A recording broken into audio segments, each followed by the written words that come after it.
Brought to you by ITIL.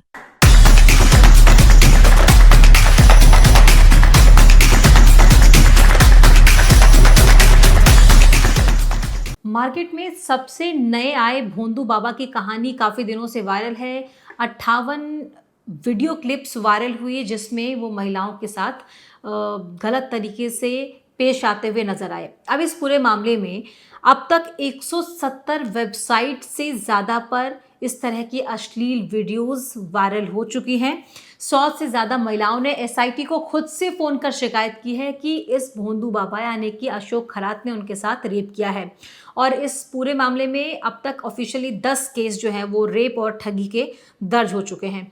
सोचिए 170 websites पर ये वीडियो वायरल हो चुकी है। हालांकि एसआईटी ने जो इस पूरे मामले की जांच कर रही है उसने साफ तौर पर ये एक पोस्ट जारी किया, एक्स पर एक पोस्ट किया और कहा है कि जो भी इस तरह के वीडियोस को वायरल करेगा उनके खिलाफ सख्त कार्रवाई की जाएगी। साथ ही साथ अब तक जहां जहां ये वीडियोस अपलोड हुए थे जिन वेबसाइट्स पर, उन्हें भी हटवा दिया गया है।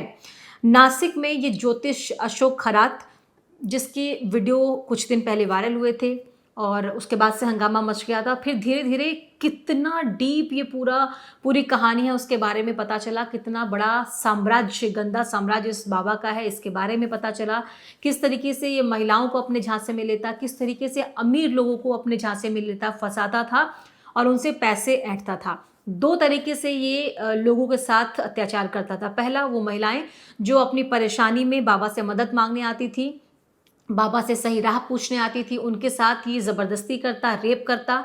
दूसरा, ऐसे लोग जो बड़े व्यापारी हैं, बिजनेसमैन हैं, पैसे वाले हैं, वो बाबा के शरण में जब पहुंचते थे मदद के लिए कि किस तरीके से और बेहतर कर पाएँ, तो ऐसे में ये बाबा उन्हें अपने झांसे में लेता और फिर बाद में डरा धमका कर खूब पैसे ऐंठता था।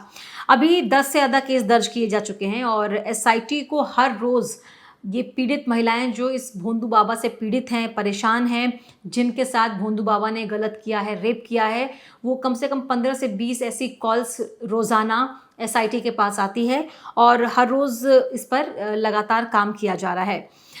अब तक इस पूरे मामले में एसआईटी लगातार जांच कर रही है। भोंदू बाबा की पत्नी अभी भी फरार है, लेकिन बेटा हर्षवर्धन, जिसे पुलिस ने हिरासत में ले लिया है। इसके अलावा न सिर्फ महिलाओं के साथ रेप करना बल्कि तंत्र मंत्र का भी ये सहारा लेता था।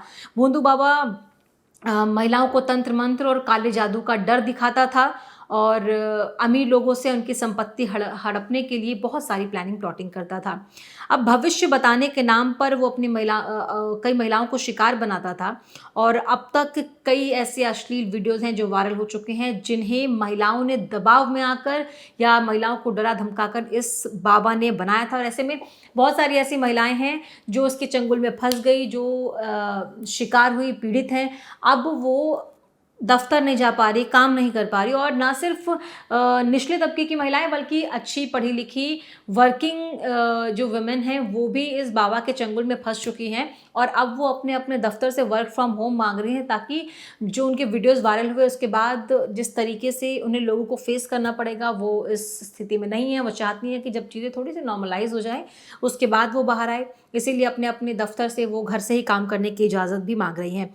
इसके अलावा 170 वीडियोस जो अलग अलग साइट्स में डाले गए हैं, पुलिस ने वहां तक अपनी पहुंच बनाई और उसके बाद वहां से उन वीडियोस को हटवाया भी है, वेबसाइट से वापस करवा लिया गया है। अब इसका सबसे बड़ा एग्जांपल आपको एक बताते हैं, क्योंकि इससे पहले भोंदू बाबा की जो वीडियोस वायरल हुई हैं उसे हमने आपको दिखाया भी है, पूरी तरीके से दिखा नहीं सकते तो उसको ब्लर करके हम लगातार आपको दिखा रहे थे। अब ऐसी और भी वीडियोज़ आ गई हैं, 170 ऐसी क्लिप्स हैं जो वायरल हैं। उसमें सब में अलग अलग महिलाएं हैं जो भोंदू बाबा के चंगुल में फंसी और फंसती चली गई। अब महिलाओं के अलावा कैसे बिजनेसमैन से पैसे ऐंठता था उसकी अब एक छोटी सी कहानी आप सुनिए। पुणे के अमीर उद्योगपति हैं जिनका नाम है राजेंद्र जासूद। राजेंद्र जासूद अशोक खरात यानी भोंदू बाबा के शरण में पहुंचे अपनी कुछ परेशानियों को लेकर, बिजनेस में चल रहे उतार चढ़ाव को लेकर कि कैसे इसे और बेहतर किया जाएगा। 2018 की ये कहानी है और उस समय वो लॉजिस्टिक का नया कारोबार जो है वो शुरू करने वाले थे। तो वो किसी के थ्रू अशोक खरात तक पहुंची और अशोक खरात ने तरह तरह का डर दिखाकर तमाम तरह के तंत्र मंत्र का सहारा लेने की जरूरत बताई। यानी कि जब वो बाबा के शरण में पहुंचे तो बाबा ने बताया कि तंत्र मंत्र का सहारा लेना पड़ेगा। इसके लिए पहले उन्हें मनाने की कोशिश की गई, बाद में उन्हें डराया भी गया। और सबसे पहले राजेंद्र जासूद, जो कि अपने नए बिजनेस के कारोबार का आइडिया लेने के लिए या फिर आशीर्वाद लेने के लिए वहाँ तक पहुँचे थे। 90 लाख रुपए की मर्सिडीज़ कार बाबा ने उनसे खरीदवा ली। और उसके बाद बाबा को ने उसको बोला कि कारोबारी को कि कामयाबी के लिए इसे एक अलग तरीके की पूजा करवानी होगी, जिसके लिए अलग अलग शहरों, अलग अलग देश में जाना होगा। यानी कि अलग अलग कंट्रीज़ की सैर करने का जो बाबा को चस्का था, उसकी पूर्ति वो इस उद्योगपति जो अपना नया काम शुरू करने वाला था, उसके ज़रिए बाबा पूरा करने की कोशिश कर रहा था। उसने इस बिजनेसमैन को बोला कि आपको अलग अलग देश जाना होगा, अलग अलग देशों की मिट्टी लानी होगी, उससे पूजा पाठ कराया जाएगा तो बरकत होगी और अच्छा काम होगा। 21 अलग अलग देश की यात्राएं बाबा ने इस बिजनेसमैन के साथ की, खूब मज़े किए। और उसके बाद 2019 में उसने इलाज और कर्मकांड के नाम पर अपने अकाउंट में इस बिजनेसमैन से 30 लाख रुपए ट्रांसफ़र करवा लिए। पहले 90 लाख की गाड़ी, फिर 30 लाख रुपए ट्रांसफ़र, और उसके बाद मिरगांव में अपने फार्म हाउस बनवाने के नाम पर भी लाखों रुपए वसूले। इसके अलावा इजराइल से पवित्र फर्नीचर मंगवाने का ड्रामा किया और फर्नीचर वहाँ से मंगवाया गया। 2023-24 में 43 लाख रुपए उससे किसी न किसी ज़रिए से हथिया लिए। और इतना सब कुछ होने के बाद जब वो व्यापारी चंगुल में बहुत बुरी तरह फंस चुका था, वहाँ से बाहर निकलना चाह रहा था, और उसने बोला कि वो पुलिस में शिकायत कर देगा और वो अब उनसे कोई मदद नहीं चाहता है, ना उनके साथ कोई रिश्ता चाहता है।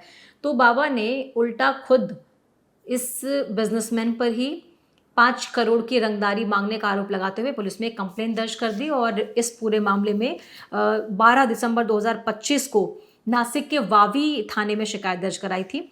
और पुलिस को बताया कि ये जो व्यापारी है वो अश्लील वीडियोस वायरल करने की उसे धमकी दे रहा है और 5 करोड़ रुपए रंगदारी मांग रहा है। इसकी शिकायत खुद बाबा ने उल्टा उसी बिजनेसमैन पर डाल दी और नासिक में ही एक कंप्लेन जो है वो दर्ज करवा दी। अब पुलिस जो है इस कंप्लेन पर काम करने लगी, लेकिन इसी बीच महिला जिसके साथ कुछ गलत हुआ था उसने जाकर शिकायत कर दी और धीरे धीरे ये पोल खुलती गई। और उसके बाद अब बाबा पर ही कार्रवाई चल रही है। एसआईटी इस मामले में बनाई गई और एसआईटी अब स्पेशल इन्वेस्टिगेटिव टीम इस पूरे मामले की जांच कर रही है।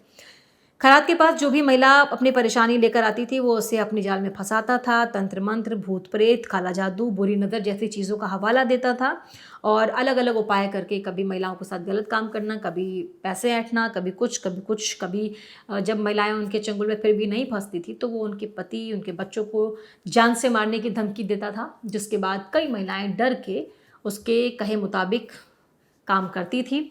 और वो महिलाओं को अपने ऑफिस में, दफ्तर में या अलग अलग जगहों पर, फार्म पर बुलाता था और उन्हें एक एनर्जेटिक वाटर पिलाने के नाम पर, यानी कि एक ऊर्जा वाला जो पानी, ऊर्जा युक्त पानी की बात कहता था और उसमें नशे की दवाइयाँ मिलाकर पिलाता था और अपनी मनमर्जी से महिलाओं के साथ गलत काम करता था।